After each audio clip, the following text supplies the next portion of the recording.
Good afternoon बच्चों। आज का हमारा टॉपिक जो है, टॉपिक का नाम है प्रोजेक्टाइल मोशन।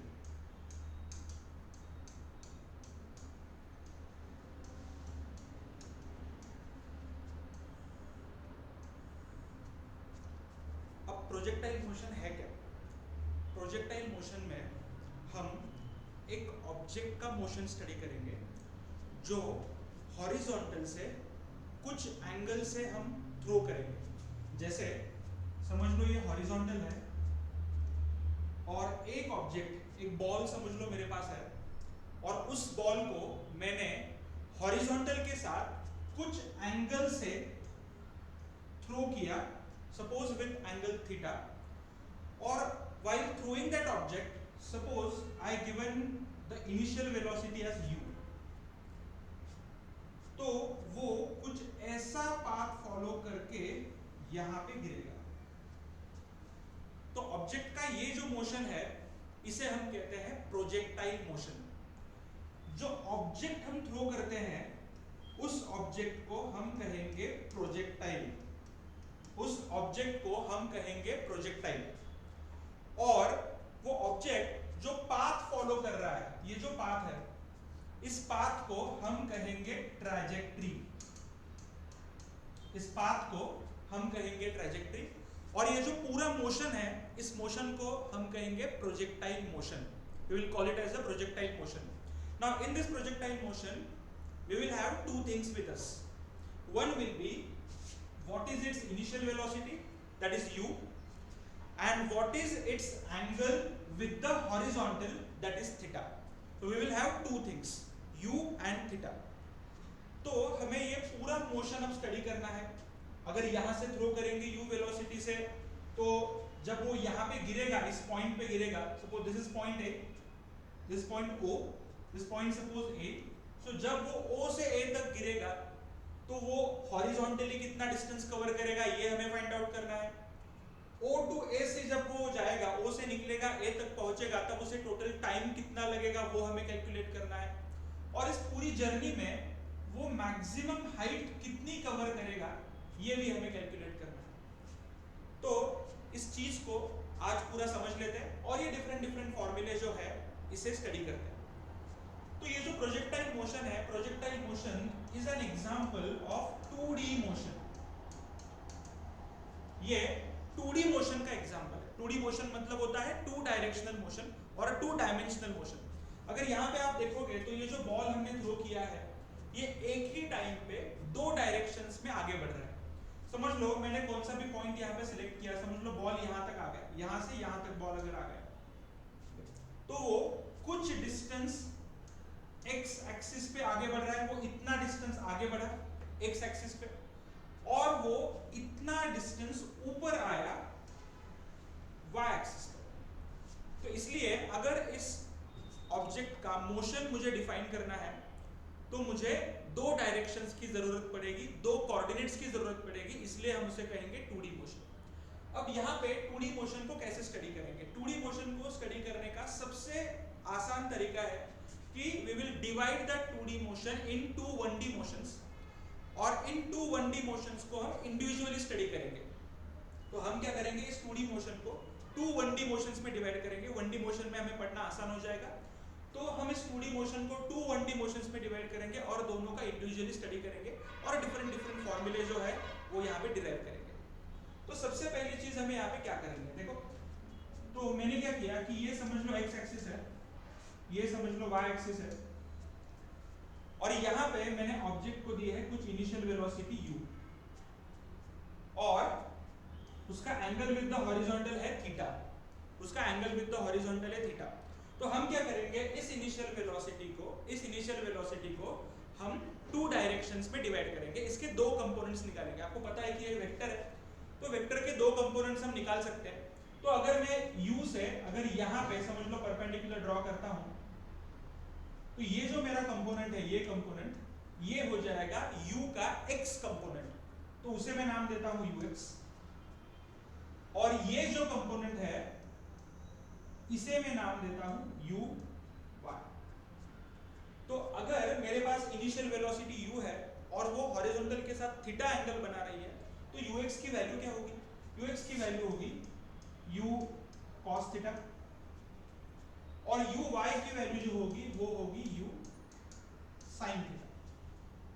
ओके, वेक्टर का रेजोल्यूशन हमें आता है, तो ये जो वेक्टर है u, इसे हमने दो कंपोनेंट्स में डिवाइड किया। एक कंपोनेंट हमारा है u cos थीटा जो है u का x कंपोनेंट, और y component of u is u sin theta. अब एक बेसिक कंसेप्ट मैं आपको यहाँ पे बताता हूँ, अगर आपको बेसिक कंसेप्ट समझ में आ गई तो आप कोई भी फॉर्मूला इसका डिराइव कर पाओगे। बेसिक कंसेप्ट ये है कि ये जो हॉरिजॉन्टल वेलोसिटी है ux u cos थीटा, ये पूरे जर्नी में रहेगी कांस्टेंट। ux या जिसे हम u cos थीटा कहेंगे, वो पूरी जर्नी में रहेगी कांस्टेंट। तो पूरी जर्नी में वो कांस्टेंट क्यों रहेगी?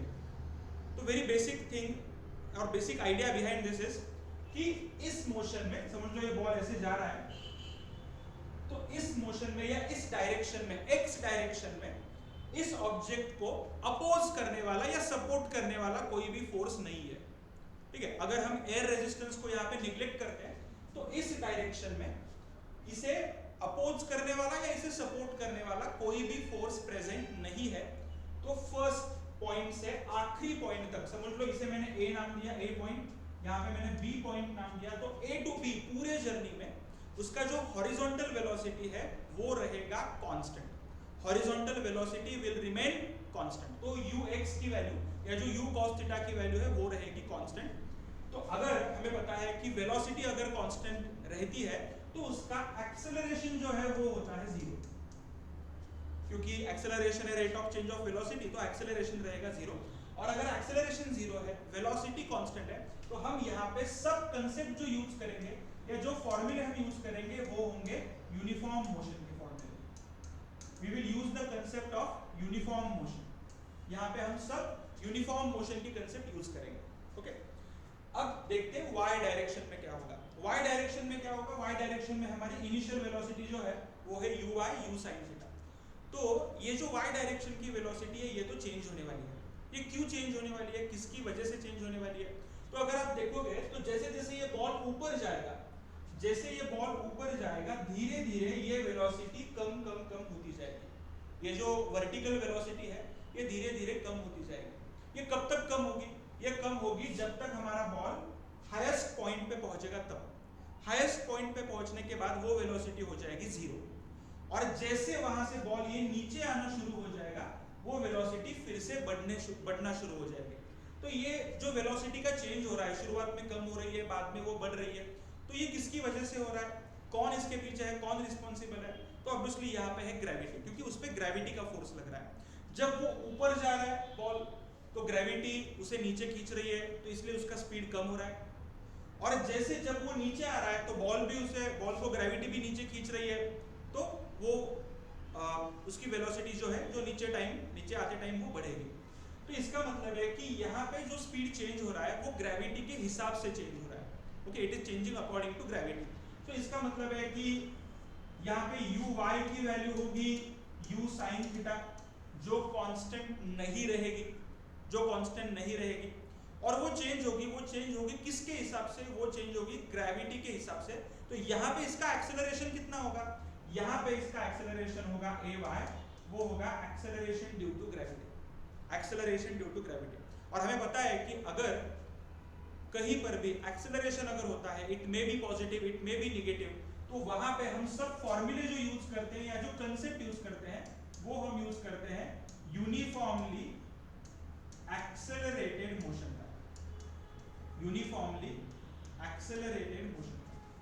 यानी अगर ऑब्जेक्ट को कोई भी अगर एक्सेलरेशन होगा तो हम यूनिफॉर्मली एक्सेलरेटेड मोशन के सब कंसेप्ट्स यूज करेंगे। यहाँ इसका मतलब है कि इस सिनेरियो में y एक्सिस में या वर्टिकल डायरेक्शन में हम काइनेमेटिकल इक्वेशंस लगा सकते हैं, क्योंकि उसे कुछ एक्सेलरेशन है।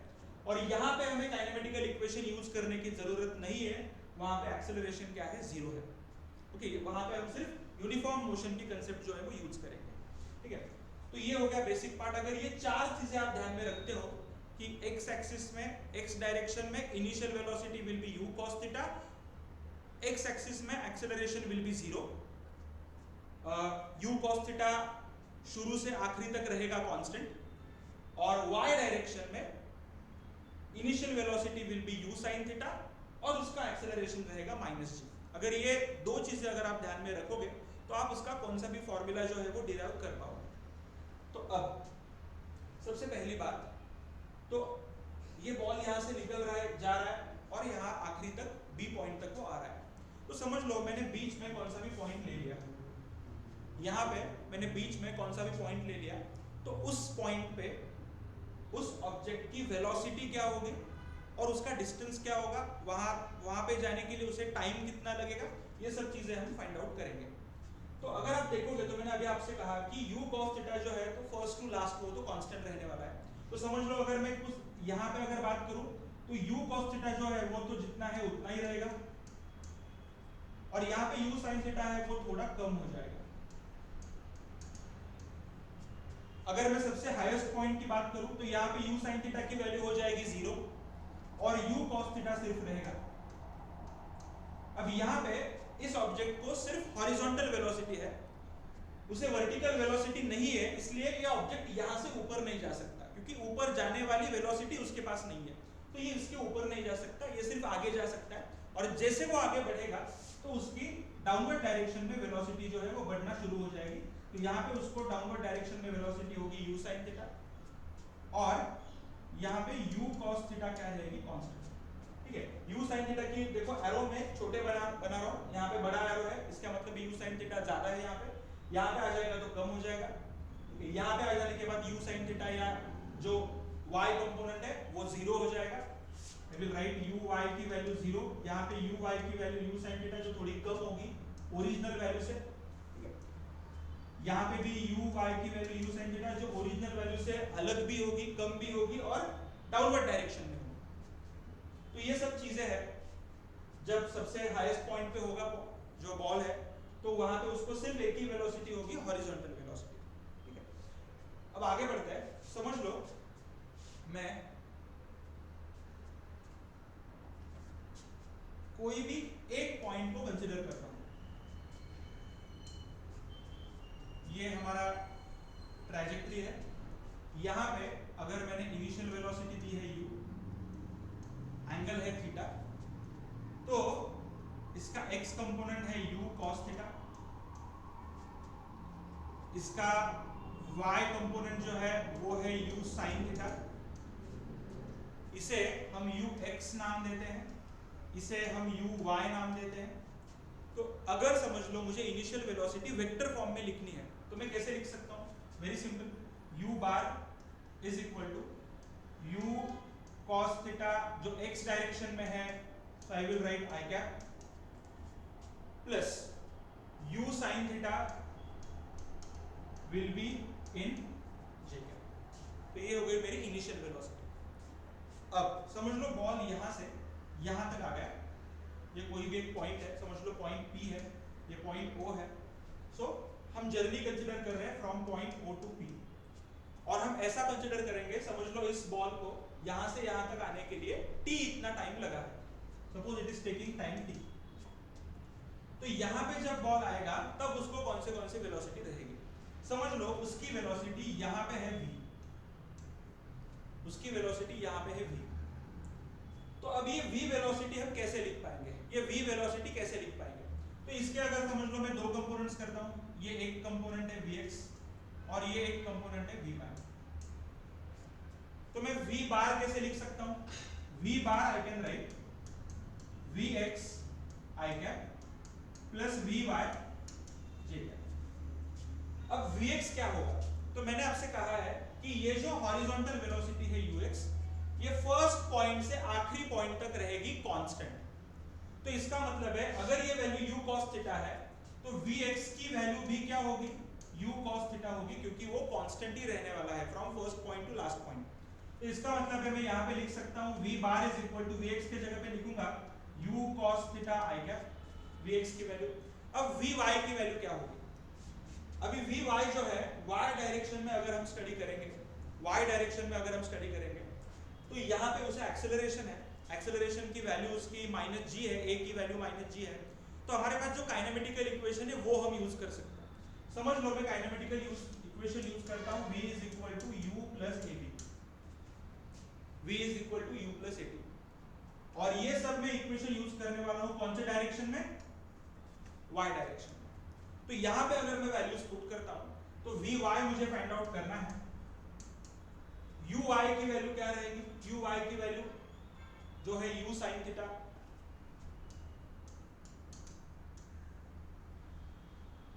प्लस ay की वैल्यू मैंने आपसे कही है, ay की वैल्यू रहती है माइनस g, और o टू p जो टाइम है वो है t। तो यहाँ पे ये इक्वेशन बन जाएगा vy is equal to u sin theta minus gt, u sin theta minus gt। तो ये वैल्यू अगर मैं यहाँ पे पुट करता हूँ तो vy बन जाएगा u sin theta minus gt j। तो ये हो गया मेरा velocity vector after time t, after time t velocity vector हो गया u cos theta i cap plus u sin theta minus gt into j cap. अगर मुझे समझ लो ये जो v बार है, अगर इसका मैग्नीट्यूड मुझे फाइंड आउट करना है, तो हमें पता है कि वेक्टर का मैग्नीट्यूड कैसे फाइंड आउट करेंगे, तो v स्क्वायर आ जाएगा, v square is equal to इसका स्क्वायर u cos थीटा का square, that will be u square cos square theta, इसका स्क्वायर आ जाएगा, वो आ जाएगा u square sin square theta minus plus g square t square minus इन दोनों का मल्टीप्लिकेशन उसकी डबल वैल्यू, तो वो आ जाएगा 2u sin थीटा इंटू जी। तो अगर आप देखोगे तो u square cos square theta plus u square sin square theta, u square को अगर लेंगे कॉमन तो sin square plus cos square बनेगा 1। तो यहाँ पे वैल्यू बचेगी v square is equal to u square plus g square t square minus 2ugt sin theta. और अगर मैं इसका स्क्वायर रूट लेता हूं on both the sides, I will get v is equal to square root of u square plus g square t square minus 2ugt sin theta. तो इस value से मैं कोई भी पॉइंट पे v की वैल्यू जो है वो फाइंड आउट कर पाऊंगा। अगर मुझे टाइम पता है t, यहां से यहां पे जाने के लिए कितना टाइम लगा है, थीटा पता है, u पता है, then I can easily find out the value of v. I can easily find out the value of v. अब अगला पॉइंट मुझे समझ लो, ये जो पॉइंट P है इसके मुझे कोऑर्डिनेट्स फाइंड आउट करने हैं, इसके मुझे कोऑर्डिनेट्स फाइंड आउट करने हैं, यानी मुझे दो डिस्टेंसेस फाइंड आउट करने हैं कि जब मैंने ऑब्जेक्ट को फेंका तब इसका हॉरिजॉन्टल कंपोनेंट कितना था, दैट इज x, और उसका वर्टिकल कंपोनेंट कितना था, दैट इज y। तो मुझे अब समझ लो x और y की वैल्यू फाइंड आउट करनी है, और मुझे अभी भी इसका टाइम जो है वो पता है, टाइम t मुझे पता है। समझ लो ऐसा क्वेश्चन पूछ लिया कि कोई ऑब्जेक्ट है जो हमने 10 मीटर पर सेकंड से फेंका, making an angle of 30 degree with the horizontal, so what will be distance covered in horizontal direction in vertical direction after 1 second या आफ्टर 2 सेकंड्स, ऐसे अगर पूछ लिया तो हम वो डिस्टेंस कैसे फाइंड आउट कर पाएंगे। वेलोसिटी तो हमने फाइंड आउट कर ली, अब मुझे x भी फाइंड आउट करना है, मुझे y भी फाइंड आउट करना है। x कैसे फाइंड आउट करेंगे, तो अगर आप देखोगे तो ये जो x डिस्टेंस है ये फाइंड आउट करना बहुत इजी है। क्यों? क्योंकि x डायरेक्शन में वेलोसिटी है कांस्टेंट, x डायरेक्शन में वेलोसिटी है कांस्टेंट, ठीक है। और अगर वेलोसिटी कांस्टेंट होती तो हम यूनिफॉर्म मोशन के कांसेप्ट्स यूज करते हैं। अकॉर्डिंग टू यूनिफॉर्म मोशन एक सिंपल फार्मूला हम यूज करते हैं, वो फार्मूला है distance is equal to speed into time, distance is equal to speed into time. तो डिस्टेंस कितना हो जाएगा, डिस्टेंस हमने कंसीडर किया है x, स्पीड की वैल्यू हमारी है u cos थीटा और टाइम है t। तो अगर इनका मल्टीप्लिकेशन करेंगे will get x is equal to u t cos theta. इस फार्मूला से मुझे कोई भी पॉइंट की x की वैल्यू मिल जाएगी, x का मतलब है हॉरिजॉन्टल डायरेक्शन में उसका कितना डिस्प्लेसमेंट हुआ है ये मुझे मिल जाएगा। अब मुझे y की वैल्यू अगर फाइंड आउट करनी है, y की वैल्यू, तो y की वैल्यू कैसे फाइंड आउट करेंगे, तो y की डायरेक्शन में आपने देखा है कि उससे कुछ एक्सेलरेशन है, एक्सेलरेशन की वैल्यू उसकी है एक्सेलरेशन ड्यू टू ग्रेविटी। तो यहाँ पे हम काइनेमेटिकल इक्वेशंस यूज करते हैं। तो काइनेमेटिकल इक्वेशन में समझ लो मैंने ये इक्वेशन यूज कर लिया, s is equal to ut plus half at square. अगर ये इक्वेशन में यूज करता हूं तो s की वैल्यू हो जाएगी y y डायरेक्शन में लेना है, ये सब मुझे y डायरेक्शन में लेना है, t मुझे पता है, so y is equal to u, y की वैल्यू आ जाएगी u sin theta into t plus half into a y की वैल्यू आ जाएगी minus g into t square. और अगर मैं इसे सिंप्लीफाई करके लिखूंगा y is equal to I will get u sin theta into t minus half g t square. तो इस फॉर्मूला से मैं y डिस्टेंस कितना है कोई भी पॉइंट पे, कोई भी एक इंस्टेंट पे x डिस्टेंस कितना है वो मैं फाइंड आउट कर सकता हूँ, और y डिस्टेंस कितना है वो मैं फाइंड आउट कर सकता हूँ। और अगर ये दोनों को मैं वेक्टर फॉर्म में भी लिख सकता हूँ। अगर समझ लो मुझे ये वेक्टर फाइंड आउट करना है, दिस वेक्टर सपोज, जिसका मैंने नाम दे दिया r बार, उसका डिस्प्लेसमेंट वेक्टर कितना होगा ये अगर मुझे फाइंड आउट करना है, then I can write it in vector form. r bar is equal to आ जाएगा x i cap plus y j cap. तो x i कैप आ जाएगा u t cos theta i cap plus u t sin theta minus half g t square j cap. तो उसका मैं displacement vector भी यहाँ पे निकाल सकता हूँ। तो ये हो गए कुछ चीज। अगर मुझे कोई भी इंस्टेंट पे उस ऑब्जेक्ट की वेलोसिटी फाइंड आउट करनी है, उस ऑब्जेक्ट का डिस्प्लेसमेंट फाइंड आउट करना है x डायरेक्शन में, y डायरेक्शन में, that I can easily find out. ठीक है, अब आगे बढ़ते हैं। अब समझ लो मुझे फाइंड आउट करना है कि ऑब्जेक्ट को मैंने इस इनिशियल पॉइंट से रिलीज किया with velocity u and making an angle of theta with the x axis. अब मुझे ये फाइंड आउट करना है, ये x एक्सिस है, ये y एक्सिस है, तो मुझे ये फाइंड आउट करना है कि इस पूरी जर्नी के लिए, समझ लो ये हमारा पॉइंट A है, तो A टू B जाने के लिए पूरा डिस्टेंस कवर करने के लिए टोटल टाइम मुझे कितना लगेगा। तो ये जो टोटल टाइम है, इस टाइम को हम स्पेसिफिक नाम देते हैं, इसका नाम है टाइम ऑफ फ्लाइट। इसका नाम है time of flight. Time of flight, time of flight के लिए हम नाम रखते हैं या वेरिएबल यूज करते हैं कैपिटल टी। अब ये जो टाइम ऑफ फ्लाइट है, हम इसे दो पार्ट्स में डिवाइड करेंगे। एक पार्ट होगा कि इस ए पॉइंट से, समझ लो ये सबसे हाईएस्ट पॉइंट है, हाईएस्ट पॉइंट को मैंने नाम दे दिया सी। तो एक पॉइंट जो है वो होगा ए टू सी जाने में, ए टू सी जाने में मुझे कितना टाइम लगा, यानी सबसे बॉटम पॉइंट से जहां से मैंने शुरुआत की थी वहां से सबसे हाईएस्ट पॉइंट पे जाने के लिए, पॉइंट सी पे जाने के लिए मुझे कितना टाइम लगा, ये अगर मुझे फाइंड आउट करना है, तो इस टाइम को हम कहते हैं time of ascent. We call it as time of ascent, यानी ऊपर जाने के लिए कितना टाइम लगा, हम उसे कहते हैं टाइम ऑफ असेंट। और उसके लिए वेरिएबल यूज करते हैं TA, उसके लिए वेरिएबल यूज करते हैं TA। तो अगर मुझे time of ascent find out करना है, तो टाइम ऑफ असेंट हम कैसे फाइंड आउट करेंगे, टाइम ऑफ असेंट को हम कैसे फाइंड आउट करेंगे। तो टाइम ऑफ असेंट को फाइंड आउट करने के लिए हम इस ऑब्जेक्ट की जो y डायरेक्शन की वेलोसिटी है उसे कंसीडर करेंगे। y डायरेक्शन की वेलोसिटी, क्यों, देखो यहाँ पे y डायरेक्शन में वेलोसिटी है uy is equal to u sin theta, u sin theta. जैसे जैसे ये बॉल ऊपर ऊपर ऊपर जाएगी और यहाँ पे पहुंच जाएगी, यहाँ पे समझ लो इसकी y डायरेक्शन में वेलोसिटी है vy। तो मैंने ऑलरेडी आपसे कहा है कि इस पॉइंट पे ऑब्जेक्ट को सिर्फ हॉरिजॉन्टल वेलोसिटी होती है, it does not have the vertical velocity, और its vertical velocity component becomes zero. उसे वर्टिकल वेलोसिटी होती ही नहीं है, तो यहाँ पे इसकी वर्टिकल वेलोसिटी हो जाएगी जीरो। ओके, तो ये जीरो होने की वजह से ये जो इतना टाइम है, ये इतना टाइम में इजीली कैलकुलेट कर पाऊंगा। अगर मैं काइनेमेटिकल इक्वेशन यूज करता हूँ, first kinematical equation suppose I am using, तो वो हो जाएगा v is equal to u plus at। लेकिन ये इक्वेशन मुझे यूज करना है y डायरेक्शन में, तो ये हो जाएगा vy is equal to uy plus ay into t। vy की वैल्यू हो जाएगी 0 at this point, final point. यहाँ पे मैं जर्नी कंसीडर कर रहा हूँ from point A to C, from point A to C journey consider कर रहा हूँ।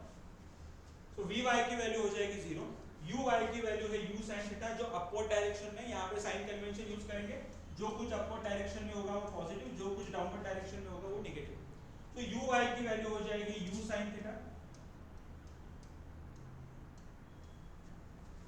पॉइंट ए टू सी जाने के लिए जो टाइम लग रहा है उस टाइम को हमने नाम दिया है टाइम ऑफ एसेंट। तो टी की जगह पे I will put T A, plus की जगह पे यहाँ पे हो जाएगा माइनस, क्योंकि ए वाई की वैल्यू हमारी है जी, और टी की जगह पे फिर से पुट करेंगे टी ए, सॉरी यहाँ पे यू वाई की वैल्यू है u sine theta minus g into t a. अब ये जो g into t a minus है ये यहाँ पे जाएगा तो प्लस हो जाएगा, तो यहाँ पे लिखता हूँ देखो minus g into t a. तो minus g into t a यहाँ पे जाएगा तो प्लस हो जाएगा, g into t a is equal to आ जाएगा u साइन थीटा, और टी ए की वैल्यू आ जाएगी, टी ए की वैल्यू आ जाएगी u sine theta upon g। ये हो जाएगा टाइम ऑफ एसेंट, ये हो जाएगा टाइम ऑफ एसेंट। अब यहां से पॉइंट सी से पॉइंट बी तक आने वाला जो टाइम है उसे हम कहते हैं time of descent. Okay, but अब यहाँ पे क्या करने वाले हैं, टाइम ऑफ डिसेंट के लिए हम टी डी सिंबल यूज करते हैं, लेकिन टाइम ऑफ डिसेंट हम आखिरी में फाइंड आउट करेंगे। अब हम time of flight find out कर लेते हैं कितना आता है। Time of flight find out करने के लिए समझ लो मैं सीधा कंप्लीट जर्नी यूज करता हूँ, क्योंकि पूरा टाइम अगर मुझे निकालना है, जब से मैंने बॉल फेंका और आखिरी तक जब पहुंचा, तो पूरा टाइम अगर मुझे निकालना है तो मुझे ए टू बी ये पूरा जर्नी कंसीडर करना पड़ेगा, ए टू बी। ठीक है, मुझे निकालना है टाइम ऑफ फ्लाइट। तो ए टू बी जर्नी अगर आप देखोगे यहां पे, तो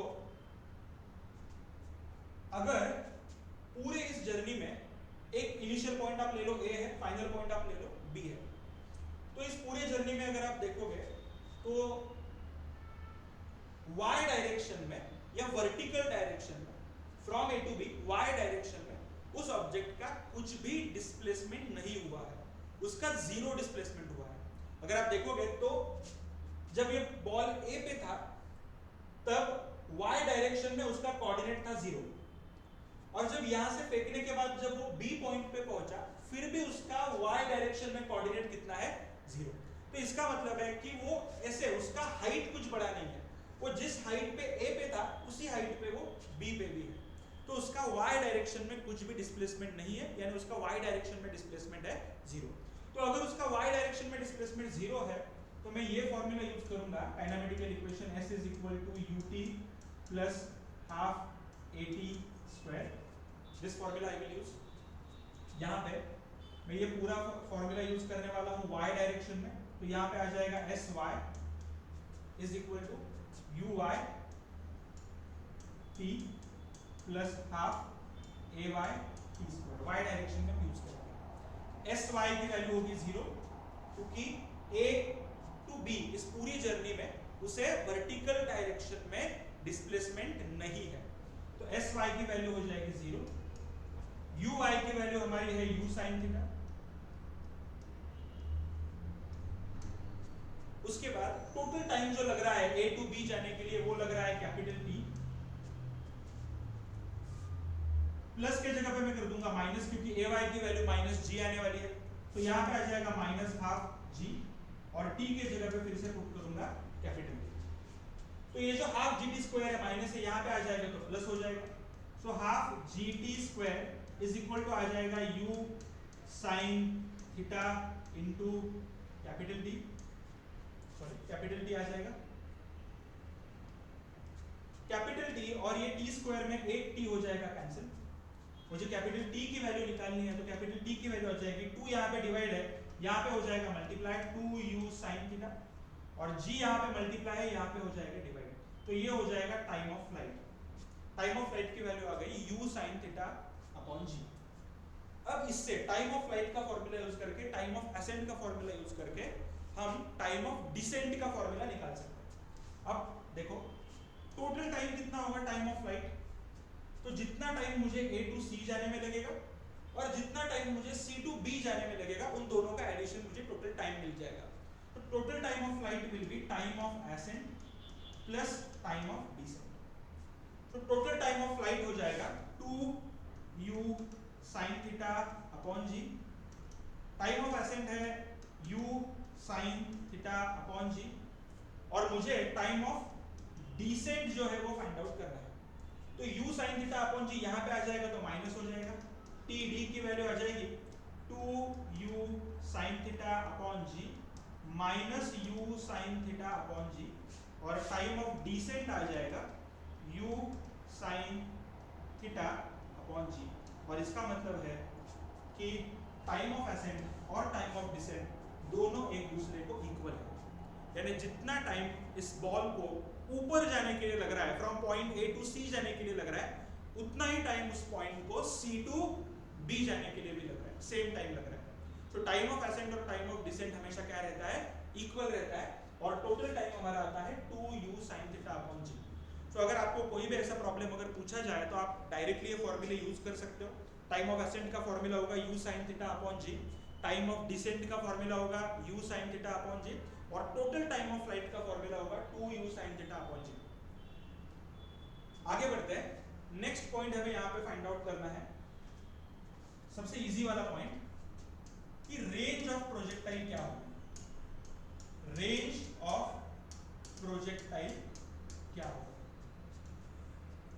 अब रेंज किसे कहेंगे, तो समझ लो फिर से वही चीज हम रिपीट ड्रॉ कर रहे हैं, एक्स एक्सिस है, वाई एक्सिस है, ऑब्जेक्ट को ए पॉइंट से हमने थ्रो किया, वो ऐसे जाके यहाँ पे गिरा पॉइंट बी पे, ठीक है, हमने उसे इनिशियल वेलोसिटी दी u, उसका एंगल विद द हॉरिजॉन्टल है थीटा, तो a टू b ये जो हॉरिजॉन्टल डिस्टेंस है ये कितना है, इसे हम कहेंगे रेंज, इसे हम कहेंगे रेंज। रेंज कितना है, अब ये रेंज हम कैसे निकालेंगे, रेंज ऑफ द प्रोजेक्टाइल। तो फिर से हमें ये ढूंढना है, ये सोचना है कि रेंज कौन से डायरेक्शन में है, एक्स डायरेक्शन में है या वाई डायरेक्शन में है।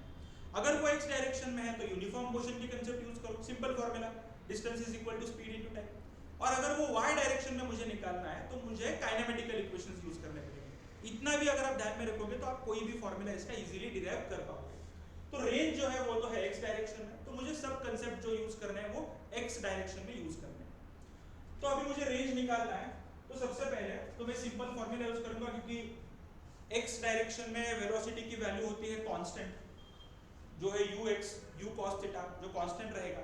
तो वेलोसिटी अगर कांस्टेंट होगी तो हमारे पास एक सिंपल फॉर्मूला है, वो है distance is equal to speed into time, distance is equal to speed into time. तो अब देखो ये टोटल डिस्टेंस कितना है, टोटल डिस्टेंस है r,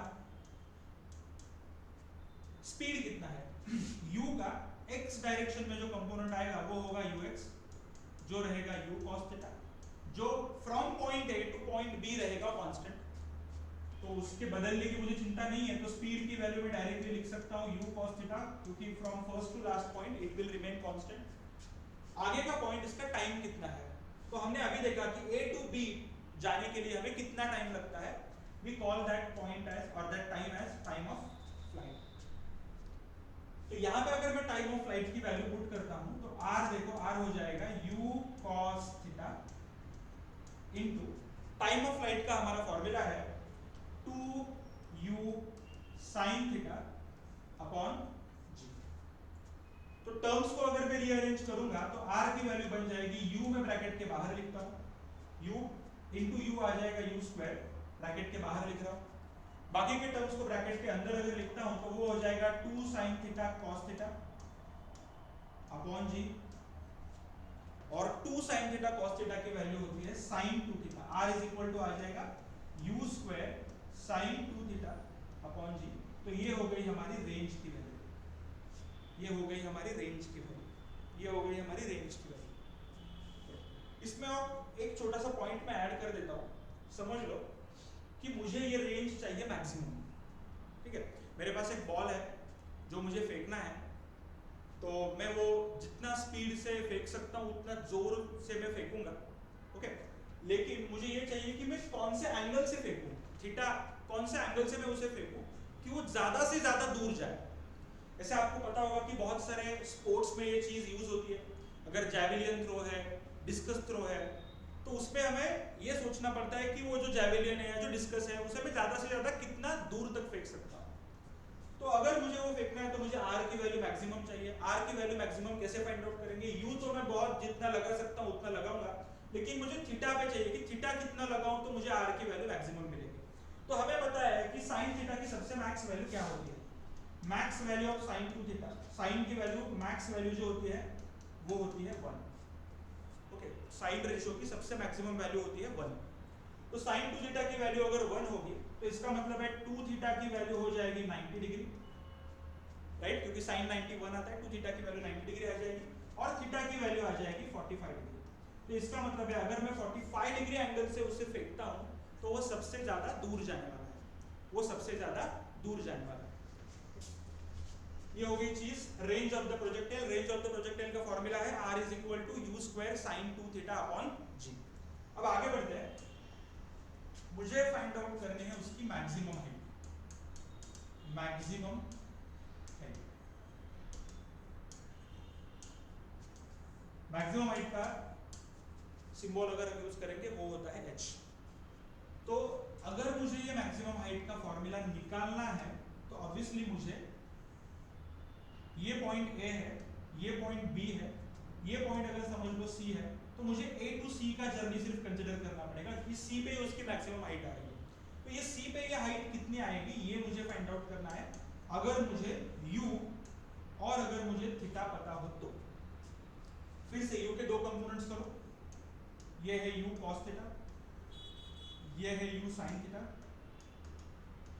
जो है हमारा UY। अब हमें यहां पे अगर ये डिस्टेंस मुझे लेना है h, ये डिस्टेंस अगर मुझे निकालना है तो y डायरेक्शन में है। y डायरेक्शन में अगर है तो मैं सब इक्वेशन y डायरेक्शन में यूज करूंगा, y डायरेक्शन में जो कांसेप्ट है वही यूज करूंगा। मुझे यहाँ पे काइनेमेटिकल इक्वेशंस को यूज करना पड़ेगा, राइट। तो कौन सा काइनेमेटिकल इक्वेशन हम यहाँ पे यूज कर सकते हैं कि मुझे ये h की वैल्यू जो है वो मिल जाएगी। तो आप कोई भी यूज करो, अभी हमारे पास बहुत सारी वैल्यूज हैं, तो आप कोई भी अगर यूज करोगे तो आपको h मिल जाएगा। सपोज मैं यूज करता हूँ third equation, third kinematical equation v square is equal to u square plus 2s। ये वैल्यू अगर मैं यूज करता हूँ तो क्या आ जाएगा, देखो यहाँ पे इनिशियल वेलोसिटी है y डायरेक्शन में uy is equal to u sin theta. यहाँ पे आते आते वो वेलोसिटी हो जाती है 0, y डायरेक्शन में उसकी फाइनल वेलोसिटी 0। इस पॉइंट पे उसे सिर्फ हॉरिजॉन्टल वेलोसिटी ही है, यहाँ पे उसे सिर्फ हॉरिजॉन्टल वेलोसिटी है, वर्टिकल वेलोसिटी उसकी 0 हो चुकी है। तो ये सब मैं वैल्यूज अगर y डायरेक्शन में यूज करता हूँ तो क्या आएगा, देखो vy की वैल्यू आ जाएगी 0 स्क्वायर, uy की वैल्यू आ जाएगी u sin theta, u sin theta का स्क्वायर आ जाएगा u square sin square theta plus 2 into ay की वैल्यू आ जाएगी माइनस g और sy की वैल्यू आ जाएगी h, और वो आ जाएगी प्लस, क्योंकि हम h ऊपर कंसीडर कर रहे हैं, ऊपर उसे मेजर कर रहे हैं, तो h आ जाएगा प्लस। तो ये पूरा माइनस साइन हो जाएगा, प्लस माइनस माइनस हो जाएगा, माइनस 2gh, वो यहाँ पे अगर आ जाएगा तो वो हो जाएगा प्लस 2gh हो जाएगा u square sine square theta, और h की वैल्यू आ जाएगी u square sine square theta upon 2g। h is equal to u square sine square theta upon 2g। तो अब तक हमने क्या क्या देखा, एक बार समराइज करते हैं। तीन जो मेन फॉर्मूला है वो एक बार यहाँ पे मैं समराइज करता हूँ, जो बहुत बार पूछे जाते हैं एग्जाम में। कि सबसे पहली बात कि टाइम ऑफ फ्लाइट क्या होगी, टाइम ऑफ फ्लाइट का हमने फॉर्मूला डिराइव किया, t is equal to 2u sin theta upon g। इसमें टाइम ऑफ असेंट और टाइम ऑफ डिसेंट दोनों एक दूसरे को इक्वल होंगे और उसकी वैल्यू होगी u sin theta upon g। उसके बाद हमने रेंज देखा, रेंज कितनी होती है, रेंज ऑफ द प्रोजेक्टाइल, उसका फॉर्मूला हमने देखा r is equal to u square sin 2 theta upon g, r is equal to u square sin 2 theta upon g। और हमें r की वैल्यू मैक्सिमम कब मिलती है, r की वैल्यू मैक्सिमम कब मिलती है, जब थीटा की वैल्यू कितनी हो 45 डिग्री तक। और आखिरी में अभी हमने देखा कि मैक्सिमम हाइट कितनी है, मैक्सिमम हाइट उसकी कितनी है। मैक्सिमम हाइट का फॉर्मूला अभी आया है h is equal to u square sine square theta upon 2। तो ये हो गए कुछ इंपॉर्टेंट फॉर्मूले। इसमें और एक कंसेप्ट हम यूज करते हैं, देखते हैं कि समझ लो मैं किसी ऑब्जेक्ट को सपोज थीटा इतने एंगल से थ्रो कर रहा हूं, थीटा इतने एंगल से, u इतनी वेलोसिटी से। अब मैंने क्या किया कि उसकी वेलोसिटी उतनी रखी, u ही रखी, लेकिन जो एंगल मैंने अभी यहाँ पे यूज किया था थीटा, अब मैं उसका कॉम्प्लीमेंट्री एंगल यूज करने वाला हूँ। कॉम्प्लीमेंट्री एंगल का मतलब है 90 माइनस थीटा, यानी समझ लो अगर ये मैंने 40 डिग्री लिया है तो मैं 50 डिग्री यूज करूंगा। 40 प्लस 50 कितना आएगा 90। अगर मैंने 30 डिग्री यूज किया है तो मैं अब 60 डिग्री से 60 डिग्री के एंगल से फेंकूंगा। वेलोसिटी उतनी रहेगी, सिर्फ एंगल चेंज करूंगा। तो समझ लो मैंने उसी वेलोसिटी से फेंका u से, लेकिन अब मैंने एंगल यूज कितना किया है 90 माइनस थीटा किया। तो अभी दोनों का रेंज कितना आएगा? जो पहला ऑब्जेक्ट है, जो पहला ऑब्जेक्ट मैंने फेंका है उसका रेंज तो आएगा u square sine 2 theta upon g. अब जो दूसरा आएगा समझ लो उसका रेंज, अभी ये पहले ऑब्जेक्ट का जो रेंज है वो है सपोज r, और दूसरा ऑब्जेक्ट का रेंज अगर मुझे निकालना है तो मैं उसके लिए सपोज नेम यूज करता हूं r डैश। r डैश कितना होगा? वेलोसिटी मैंने उतना ही रखा है u स्क्वायर साइन 2 थीटा की जगह पे वैल्यू चेंज कर दूंगा, उसका कॉम्प्लीमेंट्री एंगल लूंगा 90 माइनस थीटा। तो यहां पे आ जाएगा 90 माइनस थीटा अपॉन जी। अब अगर सॉल्व करेंगे तो r डैश आ जाएगा u square sign of 90 into 2 आ जाएगा 180, और 2 इंटू थीटा आ जाएगा माइनस 2 थीटा अपॉन जी।